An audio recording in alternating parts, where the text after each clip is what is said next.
बिस्मिल्लाहिर्रहमानिर्रहीम बिस्मिल्लाहिर्रहमानिर्रहीम।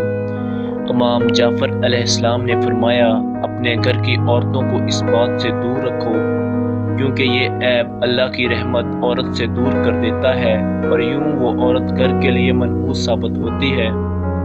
लोगों ने पूछा, ए नवासा रसूल, कौन से ऐब? तो इमाम जाफ़र अलैहिस्सलाम ने कहा, वो औरत जिसका हक महर ज़्यादा हो, या वो औरत जो अपने शौहर की नाफरमानी करती हो, वो अल्लाह की रहमत से दूर हो जाती है। यूं वो घर के लिए परेशानी और नहुसत बन जाती है।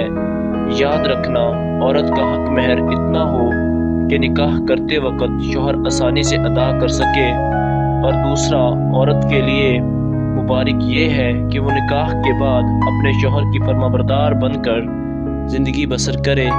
जिस औरत में ये दो खूबियाँ होती हैं तो फरिश्ते उस औरत के कदम चूमते हैं और अल्लाह की रहमत वहाँ बरसती है जहाँ जहाँ वो औरत जाती है।